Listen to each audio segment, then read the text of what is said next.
E aí, meus amigos, meus companheiros, meus parceiros aqui da Elite da Língua, tudo bem com vocês? Eu espero que sim.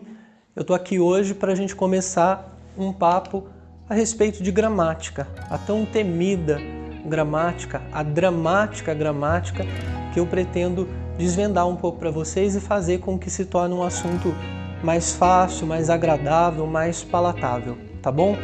Vamos começar pelo campo da fonologia e falar um pouquinho a respeito dos encontros vocálicos, ditongo, tritongo, hiato e também sobre o conceito de sílaba.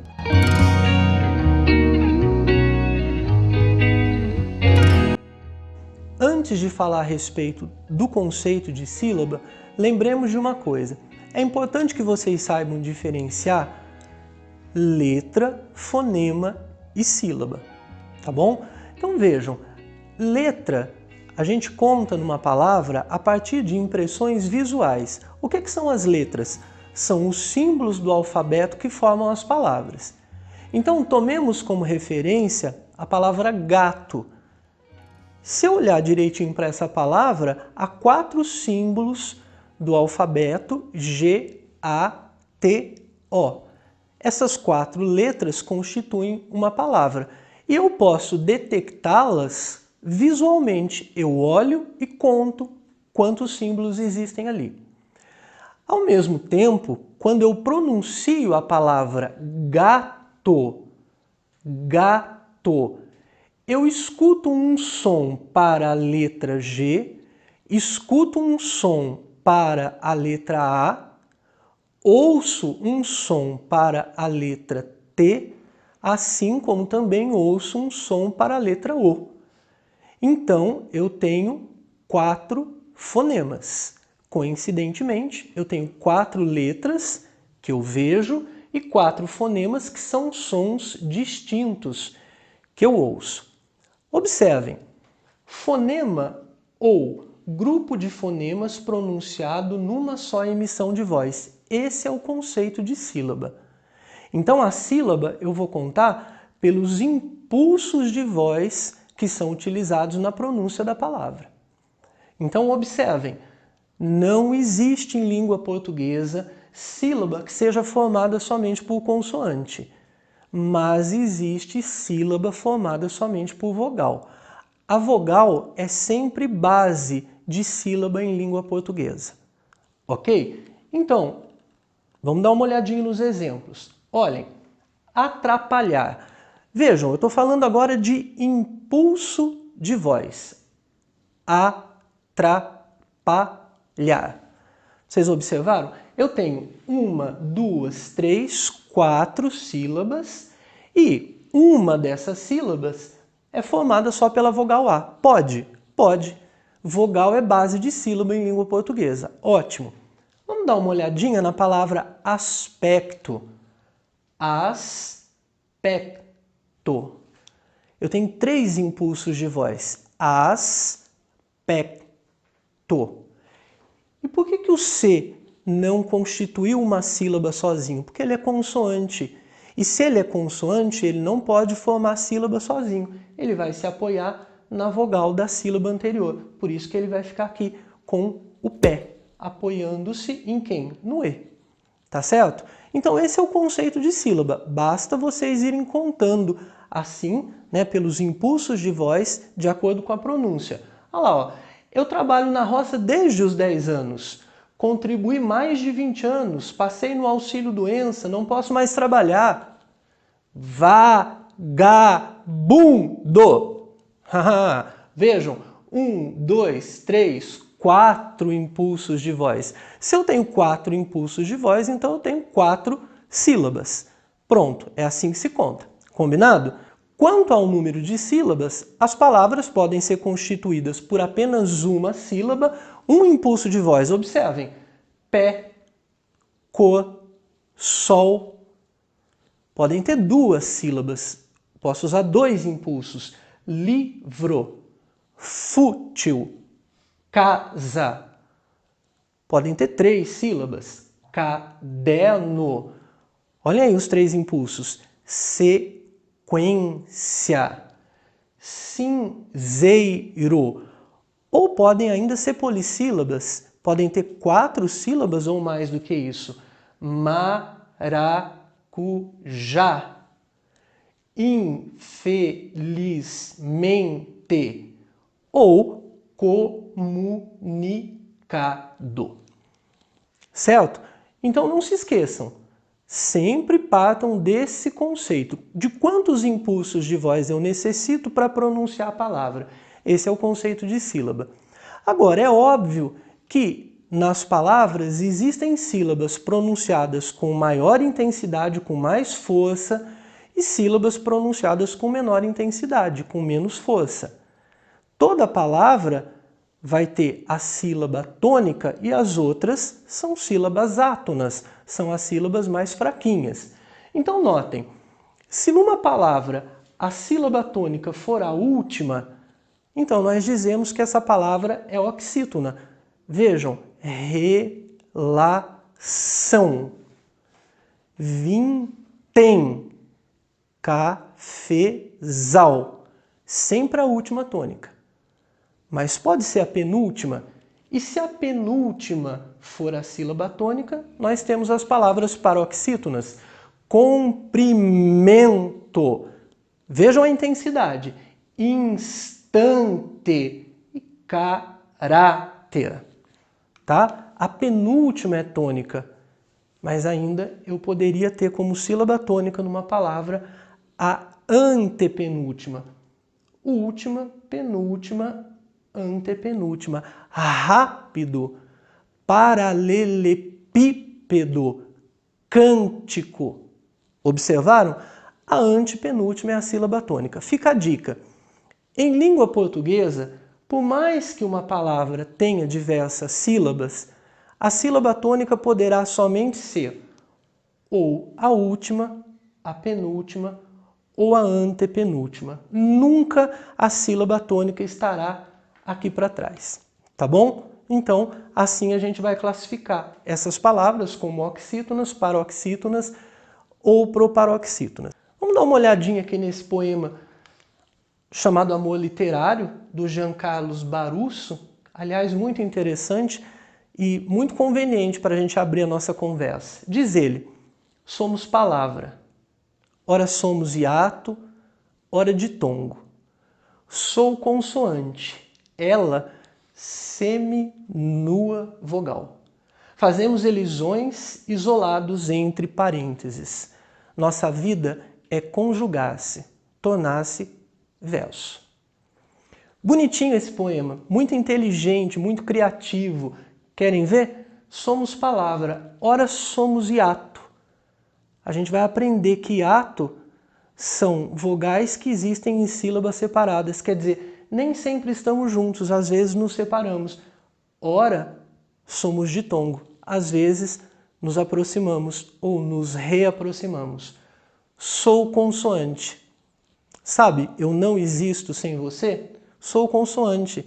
Não existe sílaba formada só de consoante, quer dizer, eu não sei viver sozinho. Eu não sei viver sem a tua companhia.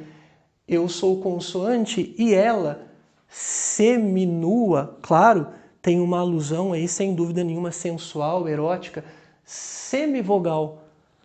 O que é semivogal? A vogal que sempre anda, que sempre está com uma vogal. Ou seja, se ele não vive sozinho, ela, seminua, se aproxima e os dois formam um par.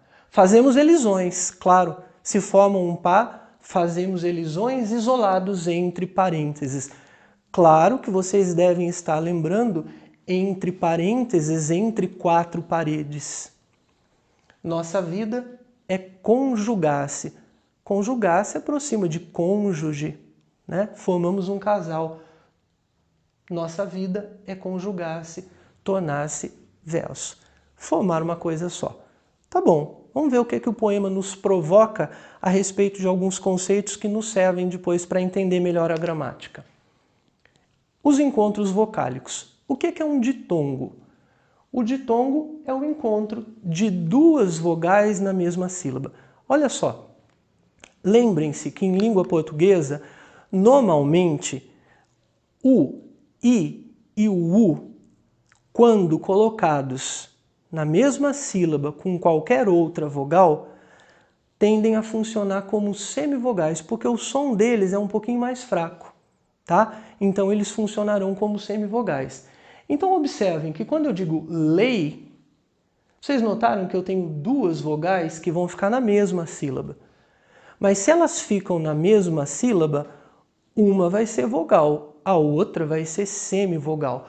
Aquela que se pronuncia com mais intensidade, que aparece mais, lei, é vogal, o E. E aquela que aparece de maneira mais discreta, mais fraquinha, é a semivogal, que também vai aparecer, olha aqui em direito, estão vendo? O mesmo encontro, vogal mais semivogal. Quando nós temos esse encontro de duas na mesma sílaba, então nós chamamos esse encontro, essa sequência de vogais, de ditongo. E esse ditongo pode ser crescente ou decrescente. Quando que é crescente? Quando o som vai aumentando. Você começa pela semivogal, que tem um som mais discreto, e termina na vogal, que tem um som mais marcante. Olhem lá, ré, guá. Vocês viram como é que o som do é mais discreto? O A aparece mais. Ré, guá. Matéria, maguá. Semivogal U mais vogal. Cresceu. Semivogal I mais vogal A. Aumentou. Semivogal, observem que vocês vão dizer para mim, opa, mas é O. Sim, O com som de U. Estamos tratando de fonologia, sonoridade. Esse O tem som de U, é como se disséssemos mágoa. Então, semivogal mais vogal, ditongo crescente. O contrário é o ditongo decrescente. Começa pela vogal que é mais forte e termina pela semivogal, que é mais fraquinha. Olha só, pouco, vogal mais semivogal. Agora diminuiu, ó. É vogal, tornou-se semivogal. Semi, quase, mais fraca. Afoito, ação. Observaram aqui que o O cumpre o papel sonoro de U. Eu tenho a vogal A, que tem som nasal, an, e o O tem som de U. Ação, vogal mais semivogal, diminuiu, decresceu. Então, o ditongo, lembrem-se, duas na mesma sílaba, sendo que uma, então, deverá ser semivogal. O tritongo, simples o tritongo, é o encontro de uma semivogal, uma vogal e mais uma semivogal. E essa ordem nunca vai se alterar. No ditongo eu posso ter uma variação de ordem. No tritongo será sempre isso. Semivogal, vogal e semivogal. Olha lá, ó, Paraguai. Olha aqui, gente. Paraguai. Uma, duas, três. U, semivogal, A, vogal, I, semivogal. Vocês observaram como é que na hora da pronúncia o A aparece mais? Por isso que ele é vogal. Paraguai. Ele é mais longo, ele é mais forte. As outras duas são mais discretas. Semivogal, vogal, semivogal. Observem. Enxagou, iguais, saguão. Em todas elas, a ordem igual. Semivogal, semivogal outra vez.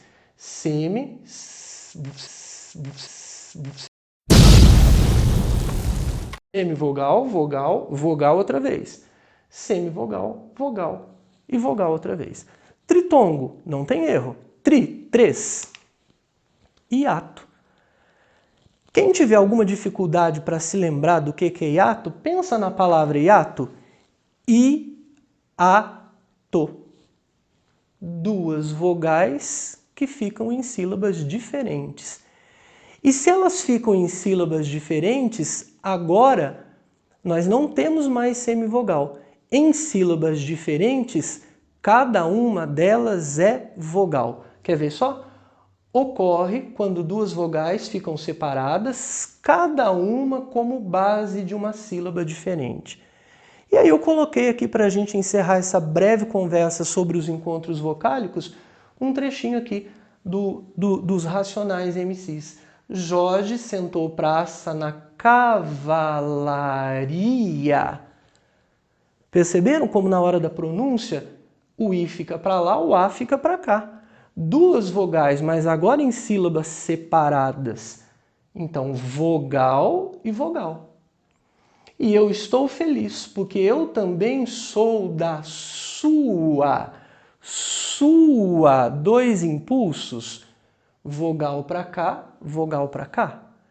Alguém diria, ô Emerson, você não disse que em língua portuguesa o I normalmente é semivogal, o U normalmente é semivogal? Sim, mas se estiverem na mesma sílaba com outra vogal, não estão. Aqueles estão sozinhos. Vejam, companhia, vogal aqui, vogal aqui.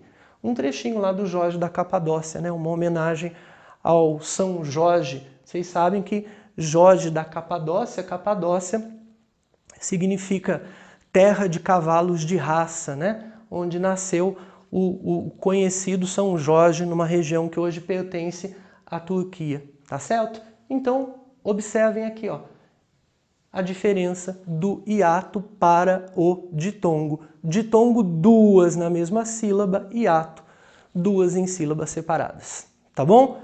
Muito fácil isso.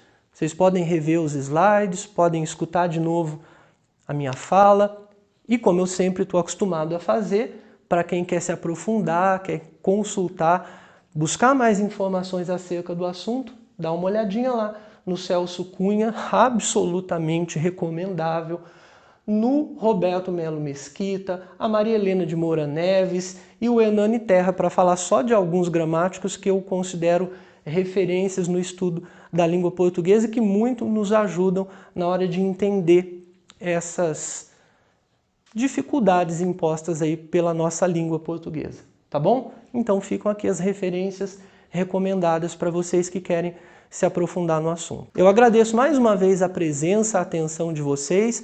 A nossa conversa sobre gramática continua num próximo videozinho, em que nós vamos falar de encontros consonantais e dígrafos para fechar esse breve capítulo, tá? E logo depois a gente vai tratar também dos problemas do hífen, né? Questão polêmica, sobretudo depois da aprovação do novo acordo ortográfico a partir de 2016. Então eu convido vocês a estarem aqui no canal e insisto, inscrevam-se, compartilhem, tá? Deixem o sininho lá para chamar a atenção de vocês, para quando vocês tiverem curiosidade, né, para saberem que tem coisa nova chegando no canal, tá bom?